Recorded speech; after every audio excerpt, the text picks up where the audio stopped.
আসসালামু আলাইকুম। Doctor consultancy থেকে আমি আসাদুল্লাহ টিভি.বিডি ইউটিউব চ্যানেল থেকে আসাদুল্লাহ কনসালটেন্ট আছি তোমাদের সাথে এমবিবিএস ফোর্থ ইয়ার।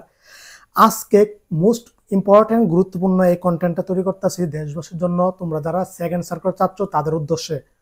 অবশেষে ছাত্রছাত্রীগণ সিদ্ধান্ত নিয়েছে 15 তারিখ মানে জুন মাসের 15 তারিখে কি মানে স্বাস্থ্য অধিদপ্তরে কি করবে, আন্দোলন করবে, সমাবেশ করবে দ্বিতীয় সার্কুলার জন্য। বুঝতে পারছো? আজকে অলরেডি এখন হচ্ছে রাত্রের 12টা বাজতেছে। হ্যাঁ, এখন হচ্ছে রাত্রের তোমার 10 মিনিট কম 12টা বাজছে, তার মানে 12 তারিখ হয়ে গেছে। বুঝতে পারছো? আমি রাত্রে এখন 11:50 ভিডিওটা শট নিচ্ছি। এখন বিষয় হচ্ছে যে 15 তারিখ, তার মানে ধরো তুমি এই ভিডিওটা দেখতেছো 12 তারিখে, আর 10 মিনিট পরে 12 তারিখ হয়ে যাবে। এখন রাত্রে যেহেতু 11:50, তার মানে 12, 13, 14 তোমার হাতে আর 3 দিন আছে। 15 তারিখ হয়েছে আন্দোলনের ডাক দেওয়া হয়েছে, সমাবেশ করবে ছাত্রছাত্রীরা। বুঝতে পারছো? কথা ক্লিয়ার কাট। কোথায় করবে? স্বাস্থ্য অধিদপ্তরে। স্বাস্থ্য অধিদপ্তরটা কোথায়? স্বাস্থ্য অধিদপ্তর হচ্ছে মহাখালীতে। বুঝতে পারছো? এখন বিষয় হলো আন্দোলন কেন করবে আর না করলে কি সমস্যা হবে। দেখো, স্বাস্থ্য অধিদপ্তর এমনকি মন্ত্রণালয় চাচ্ছে সেকেন্ড সার্কুলার না দেওয়ার জন্য। স্বাস্থ্য অধিদপ্তর চাচ্ছে দেওয়ার জন্য, কিন্তু মন্ত্রণালয় চাচ্ছে না দেওয়ার জন্য। যদি সেকেন্ড সার্কুলার যদি মেডিকেলে প্রাইভেট মেডিকেল কলেজে না দেয়, তাহলে কিন্তু তুমি ডাক্তার সুযোগ পাবে না, তুমি শেষ। মানে তুমি আর মেডিকেলে পড়ার কোনো সুযোগই নেই বাংলাদেশে। বুঝতে পারছো বিষয়টা? এটা যদি না দেয় তাহলে কি তোমাদের উপর জুলুম অন্যায় করা হবে, স্বৈরাচার করা হবে। কেন দিবে না? গত 2023-24 সেশনে গত বছর 1টা 2টা 3টা সার্কুলার দিয়েছে, আর এবছর 2024-25 সেশনে মাত্র 1টা সার্কুলার দিয়েছে। তো বিষয় হলো যে আপনার যদি সেকেন্ড সার্কুলার দিতে না চান অথবা দিবেন না, এটা আগে থেকে কেন জানাননি? অথবা ভর্তি নীতিমালাতে, ভর্তি বিজ্ঞপ্তিতে আগে কেন এটা জানাননি? জানালে তো স্টুডেন্টরা যারা আবেদন করেনি, এখানে বিভিন্ন প্রকারের স্টুডেন্ট আছে যারা দ্বিতীয় সার্কুলার চাচ্ছে। কারা কারা?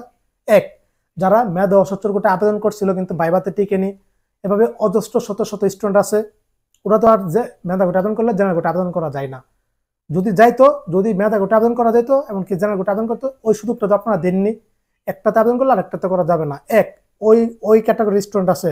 দুই, যারা তোমার আবেদন করেনি, এরকম শত শত স্টুডেন্ট আছে। তিন, যারা আবেদন করেছিল কিন্তু ভুলবশত মেধা কোটায় করেছিল, অথবা আবেদন করার পরে পেমেন্ট না করার কারণে আবেদনটা বাতিল হয়ে যায়, ভুলবশত, এটা হচ্ছে দুর্ভাগ্যবশত দুর্ঘটনা ঘটে গেছে। 3 শ্রেণীর স্টুডেন্ট আছে যারা সেকেন্ড সার্কুলার চাচ্ছে।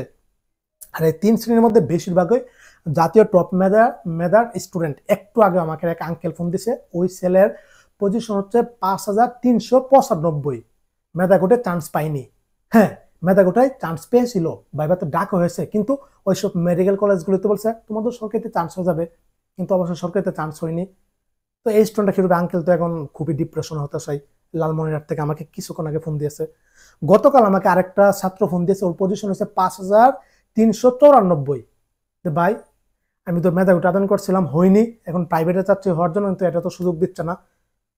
এভাবে জাতীয় টপ মেধাবী স্টুডেন্টরা কিন্তু মেধা মানে এই ভর্তির জন্য চাচ্ছে, কিন্তু সরকার পোর্টাল বন্ধ করে রেখেছে, দ্বিতীয় সার্কুলার দিচ্ছে না। দ্বিতীয় সার্কুলার দিলে আবেদন করে ভর্তি হতে পারবে, তাছাড়াও উপায় নাই। এখন আপনারা অটোমেশন পদ্ধতি ছাড়া আপনারা যদি চান যে না আমরা এইভাবে পোর্টাল চালু মালু করবো না, তাহলে ম্যানুয়ালি ভাবে ভর্তির সুযোগ করে দেন, সরাসরি ভর্তি করার সুযোগ করে দেন ওদের জন্য।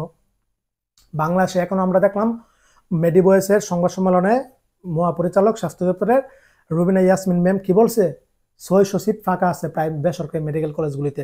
সিট ফাঁকা না থাকলে কথা ছিল, সিট ফাঁকা আছে, স্টুডেন্টও চাচ্ছে ভর্তির জন্য, তাহলে আপনারা কি সমস্যা? পোর্টাল চালু করে দেন, অথবা সরাসরি ভর্তি হতে সুযোগ করে দেন, বাস ওদের স্বপ্নটা পেয়ে গেল। শত শত পরিবারের সদস্যগণ ডিপ্রেশন, হতাশায়, টেনশন আছে, এবারে ওদের ঈদই হয়নি মোট কথা। এমনও অভিভাবক আছে ফোন দিয়ে বলতেছে আত্মহত্যা করবে যদি দ্বিতীয় সার্কুলার না দেয়, ছেলেকে যদি ডাক্তার না বানাতে পারে, মেয়েকে যদি ডাক্তার না বানাতে পারে। ওটা যে কি একটা কষ্টে আছে, এটা যদি আমার কাছে ফোন আসে অজস্র, আমি তো জানি সবাই। অলরেডি ওই স্টুডেন্টরা 15 তারিখে আন্দোলন করবে। এই আন্দোলনে অবশ্যই অবশ্যই তোমার যাওয়া আমি ফরজ মনে করি। যদি তুমি ডাক্তার হতে চাও, এটাই তোমার শেষ সুযোগ।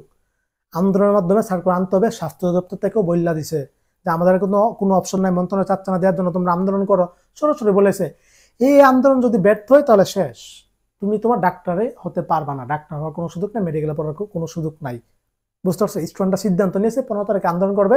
বলে যে ভাই দয়া করে আপনার পায়ে ধরে আমাদের একটা ভিডিও তৈরি করে দেন, জাস্ট আপনার ভিডিওগুলি কিন্তু যারা সেকেন্ড সার্কুলার দিচ্ছে 500 মানুষ কিন্তু দেখে, সেকেন্ড সার্কুলার নিয়ে যতগুলো ভিডিও দেখছে 800 900 1000 পর্যন্ত কিন্তু দেখতেছে ভিডিওগুলি।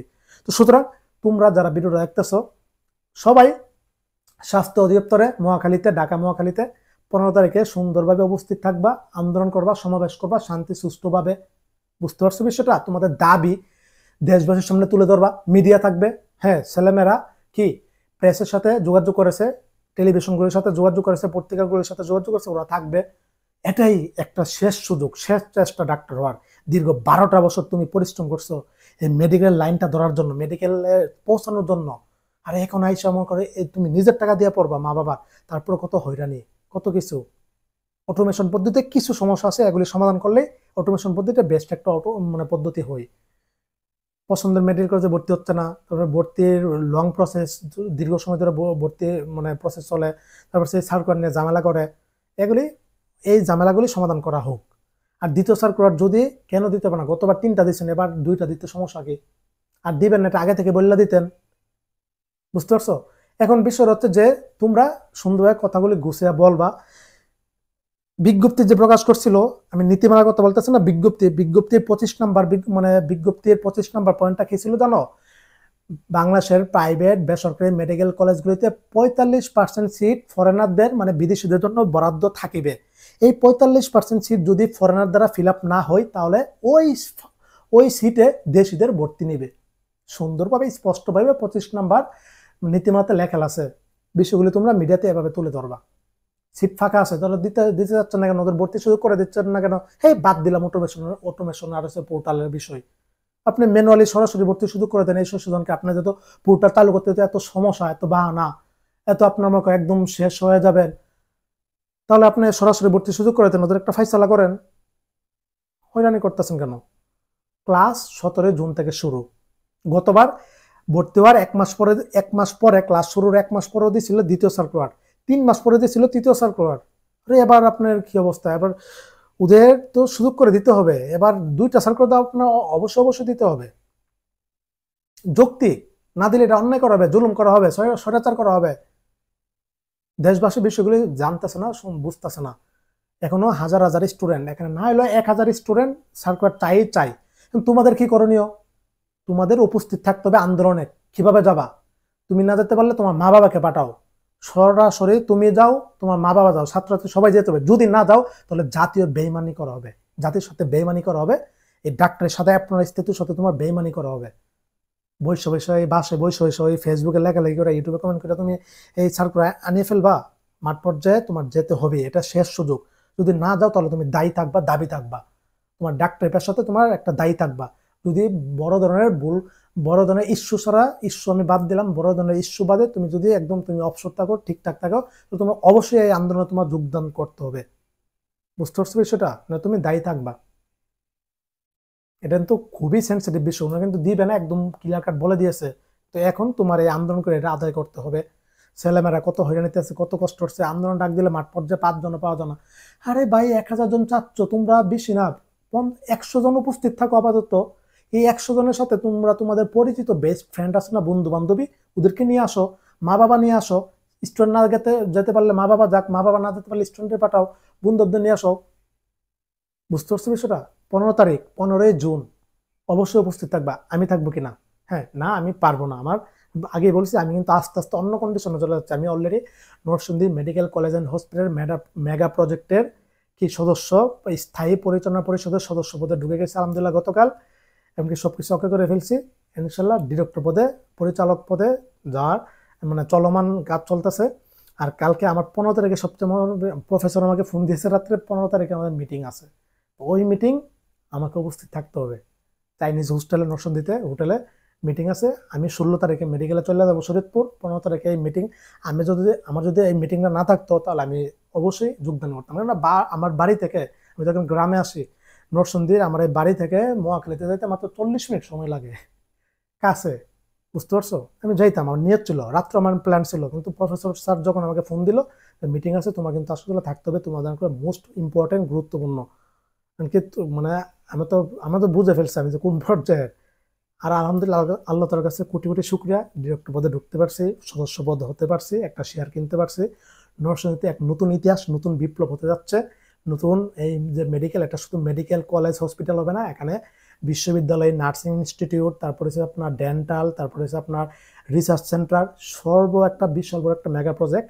50 জনের মতো ডিরেক্টর আছে এখানে, 30 লক্ষ টাকা দিয়ে শেয়ার কিনেছে স্থায়ী সদস্য, স্থায়ীভাবে। আর প্রায় 100-র উপরে সদস্য আছে যারা 5 লক্ষ টাকা দিয়ে শেয়ার কিনেছে। বুঝো এবার কোটি কোটি, শত শত কোটি টাকার খেলা এটা। ইনশাল্লাহ এটা দীর্ঘ প্রায় 2015 সাল থেকে কাজ চলতেছে, শেষ পর্যায়ে ইনশাল্লাহ যোগদান করতে পেরেছি, ওনারা খুশি। একমাত্র আমি, সবার বয়স 70 থেকে 80, একমাত্র আমি ছাত্র অবস্থায়, নবীন অবস্থায় ঢুকতে পেরেছি, ওনারা খুশি। নরসিংদীকে বিশাল বড় স্বপ্ন দেখি ইনশাল্লাহ। আমার এই অবস্থা মানে দেখা আরো অলরেডি 4-5 জন যোগাযোগ করতেছে, ওনারাও স্থায়ী সদস্য পদে ঢোকার জন্য। মেডিকেল হচ্ছে এর বিশাল বড়, এখানে তো আর কোনো জানে। যাক, আমার মিটিং না থাকলে আমি যাইতাম, তোমাদের সাথে আমি অংশগ্রহণ করতাম, সাজিয়ে গুছিয়ে কথাগুলি বলতে পারতাম। আমি যেভাবে বলছি এগুলি সুন্দরভাবে বলবা, বুঝতে পারছো? আর নীতিমালাতে কি লেখছে? নীতিমালাতে লেখছে যে ভর্তির কার্যক্রম মানে এর মধ্যে সম্পন্ন করার পরে যদি সরকারিতে যেদিন থেকে ক্লাস শুরু হবে ওই দিন থেকে বেসরকারিতে ক্লাস শুরু হয়ে যাবে, এবং ক্লাস শুরু হওয়ার পরে আর কোনো ভর্তি নেওয়া হবে না, এটা নীতিমালাতে লেখা আছে। বুঝতে পারছো? গতবার নিচ্ছেন কি হয়েছে? আর আপনার সার্কুলার দেন, আপনাদের ব্যর্থতা। আপনারা যদি 20 তারিখে দিয়ে দিতেন, 25 তারিখে দিতেন, এতদিন ভর্তি কার্যক্রম হয়ে যেত, 1 মাসে 10 দিন সময় দিলে সব ওকে হয়ে যেত। তখন আপনারা এই ক্লাস মিস করবে, এটা আহামরি কিছু হবে না, এগুলো কিছুই কোনোই হতো না। এই গতবার যারা 3 মাস পরে ভর্তি হয়েছে ওরা পড়তেছে না, পাস করতেছে না, মেডিকেল সাইডে চলে গেছে, যায়নি তো। এটা আপনাদের সমস্যা, আপনার ইচ্ছা করে সার্কুলার দেননি, পোর্টাল চালু করেননি। এটা একটা স্বাস্থ্য অধিদপ্তর মন্ত্রণালয়, বিএমডিসি, সর্বোপরি বাংলাদেশ মেডিকেল অ্যাসোসিয়েশন সবার কাছে অনুরোধ রইল, এটা সম্পূর্ণ সুষ্ঠু একটা সমাধান করে দেন। হ্যাঁ, বেসরকারি 67টা মেডিকেল কলেজ আছে, ওদের তো সিট ফাঁকা, ওদের তো প্রয়োজন টাকা, ওদের তো লস হবে, তাহলে ওরা কেন এগিয়ে আসতেছে না? কি শুধু আসতেছে না জানো? বিজ্ঞপ্তিতে দেখলাম একটা কথা লেখা আছে, এই ভর্তি নীতিমালার বাইরে যদি কোনো বেসরকারি মেডিকেল কলেজ মানে যাই ঝামেলা করে ভর্তির জন্য ইয়াটিয়া করে, তাহলে ওই মেডিকেল কলেজে বাতিল করে ফেলবে। বেসরকারি মেডিকেল কলেজগুলি তো এমনি বইভিত্তিতে আছে, এগুলো যাবে না ঝামেলাতে জড়াতে। বুঝতে পারছো? নীতিমালার বাইরে যেত, এটার মধ্যে নীতিমালাতে লেখা নাই। এগুলি জড়া ওরা চাইবে না, ওরা তো চাচ্ছে, ওইভাবে ওনারা অ্যাকশন পর্যায়ে যাবে না। ছাত্রছাত্রী তোমাদের করতে হবে। গতবার 3য় সার্কুলার দিতে চাচ্ছিল না, দেশ স্বাধীন হওয়ার পরে 16 জন, মাত্র 16 জন স্টুডেন্ট, গতবার কিছু কন্টেন্ট দিয়েছিলাম, 16 জন স্টুডেন্ট আন্দোলন করে 3য় সার্কুলার আদায় করছে। এবার সিট ফাঁকা আছে, তখন সিট ফাঁকা ছিল 100 মাত্র, আর এবার সিট ফাঁকা আছে 600। তাহলে তোরা চাচ্ছিস 1000 জন, 1000 জন থেকে 500 জন উপস্থিত থাক। যদি সার্কুলার পরের দিন না চালু হয় তাহলে মানে আমার সাথে যোগাযোগ করো। 500 জন না থাকলেও আবার তো 1 থেকে 200 জন উপস্থিত থাকো, দেখো কি হয়। দেশবাসী জানবে, মিডিয়া জানবে, সংবাদ সম্মেলন হবে, হয়ে যাবে। কিন্তু তোমার উপস্থিত থাকতে হবে। তুমি বাংলাদেশের যে প্রান্তে থাকো না কেন আসো। আরে এবারে 12টা বছর লেখাপড়া করছিস, কত অজস্র মানে রাত্রে মানে নিজেকে বিসর্জন দিছো, কত দিন রাত। আর তুমি ডাক্তার হবা, একটা দিনের জন্য বিসর্জন দিতে পারবা না? আর তুমি ডাক্তার লেখাপড়া চাচ্ছ, মেডিকেল চাচ্ছ, লাভ হইলো কি? এসএসসি পাস করছে 12 বছর বইরা, এটার মূল্য কি জানো? কিছু না। একটা মুদির দোকানে, একটা গার্মেন্টসে, একটা কোনো কিছু ছোটখাটো একটা মধ্যে ঢুকলে তোমার এখানে এসএসসি পাস লাগে। তো তার মানে তোমার মূল্যটা কোন পর্যায়ে আছে বুঝতে পারতেছো? মুদির দোকানে একটা শপে একটা গার্মেন্টসে জব দেওয়ার যোগ্যতা অর্জন করলা 12 বছর লেখাপড়া করে। এত বছর তুমি জিপে 5 পাইছো নাকি, গোল্ডেন পাইছো নাকি, বৃত্তি পাইছো নাকি, কি পাইছো সংবিধানে, এসব কোনো কিছু ভ্যালু নাই। এখন তুমি উচ্চশিক্ষা একটা পর্যায়ে যাবা, জাস্ট এই লাইনটা ধরে ফেলতে পারলে তোমার ক্যারিয়ার ওকে, সবকিছু সেটেল, তোমার সম্মান মর্যাদা সবকিছু উপরে উঠে যাবে। বুঝতে পারছো? সুতরাং এই জিনিসটা করতে হবে। আরে বেটা, একদিন কেন, তোর 1 মাস যদিও আন্দোলন করা লাগে, 1 মাস আন্দোলন করবা, অনশন করবা, কেন তোমার উপর জুলুম করা হচ্ছে? তুমি নিজের টাকায় লেখাপড়া করো, করবা, যদি না করো। হ্যাঁ, যদি একদমই সার্কুলার না দেয়, আমার সাথে অলরেডি আমি অনেক স্টুডেন্ট ছাত্রছাত্রী যোগাযোগ করে ফেলছে ভাই, তাছাড়া কোনো অবস্থা নাই, বিদেশ এব্রোডা এমবিবিএস করতে হবে, বাংলাদেশ যত আমাদের সুযোগ দেয়নি। আমি সবকিছু অকে করে রাখছি, সার্কুলার না দিলে ওদেরকে সুন্দরভাবে আমি পাঠিয়ে দেবো কিরগিজস্তানে, সরকারি মেডিকেল বিশ্ববিদ্যালয়ে ভর্তি করে দিব, সরকারি অথবা বেসরকারি, ওনারা যেটাতে চাচ্ছে এটাতেই। তোমরা চাইলে যোগাযোগ করতে পারো যদি সার্কুলার না দেয়। ডেন্টাল 2য় সার্কুলার দিতে পারে, যারা এমবিবিএস না দিলে ডেন্টাল কিন্তু বেস্ট একটা অপশন, ডেন্টাল করতে পারো, কোনো সমস্যা নাই। আর হ্যাঁ, ডেন্টালের মাইগ্রেশন, দ্বিতীয় মাইগ্রেশন হচ্ছে যাদের পরিবর্তন হয়ে মেনলি ডেন্টাল কলেজে আসলে আমার সাথে যোগাযোগ করেও হেল্প করতে পারবো, কোনো সমস্যা নাই। আর দ্বিতীয় সার্কুলারটা দেওয়া খুবই খুবই গুরুত্বপূর্ণ বর্তমান সময়। আমরা যে কত একটা কষ্টে দুঃখে কষ্ট আছে এটা বলার ভাষা নাই। এটা না দিলে এটা অন্যায় করা হবে, আমার দেশও ভালো হবে। এগুলি মেধাবী টপ স্টুডেন্ট, এগুলি ভালো ডাক্তার হবে, দেশের উপকার হবে, দেশবাসী উপকৃত হবে। ওই এই যে 600টা সিট ফাঁকা আছে, ওদের দ্বারা কোটি কোটি লাখ লাখ মানুষ কি চিকিৎসা স্বাস্থ্য সেবা পাবে, সুস্থ হবে, মৃত্যুর মুখ থেকে মানে বাইচা আসবে। তো আপনারা কেন সুযোগ করে দিচ্ছেন না ওদের ডাক্তার হওয়ার জন্য? বিশাল বড় একটা আন্দোলন করো তোমরা, বুঝতে পারছো? সার্কুলার দিতে বাধ্য, ইনশাল্লাহ আশা করে দিবে, কিন্তু তোমার মাঠ পর্যায়ে উপস্থিত থাকতে হবে, দেশবাসীর সামনে এই বিষয়গুলি তুলে ধরো। আমি যা যা বলছি এই বিষয়গুলি, বুঝতে পারছো? এগুলি করো, কোনো সমস্যা নেই, ইনশাল্লাহ আশা করি দিয়া দিবে। অনেক কষ্ট আছে, যারা ভর্তি হয়ে দেওয়া হয়ে গেছো তোমরা দরকার, ওই যারা ঢাকা শহরগুলি যে সবচেয়ে জাউরা এই ছেলে মেয়েগুলি, মা বাবা মুখে খাওয়া দে, তো এগুলি আম্মু আব্বু আর এসে বাইরে যেতে পারবো না, এটা এটা হবে, হাপ শালার করে শালারা ঢাকা শহরের একটা আন্দোলনে যায় না। যার যে কয়েকজন মেয়ে যোগাযোগ করছে ওরা তো বললো যে ভাই এগুলি ছেলে মেয়ে একটু কোনো রেসপন্স নাই, সবগুলি ঢাকার বাইরে। ঢাকার গুলিও যদি কোনো জেলা থেকে কোনো বিভাগ থেকে যদি না আসে, যদি ঢাকা শহরে যেগুলি বসবাস করতেছে, যে জাউরাগুলি স্টুডেন্টগুলি, এগুলি যদি আন্দোলনে আসে তাহলে আমাকে এটা কবি ওকে হয়ে যেত, বুঝতে পারছো? সকলের কাছে, পুরা দেশবাসীর কাছে অনুরোধ রইল, এই আন্দোলনে তোমার থাকতে হবেই হবে। 15 তারিখ 15 জুন স্বাস্থ্য মানে অধিদপ্তরে নোয়াখালীতে।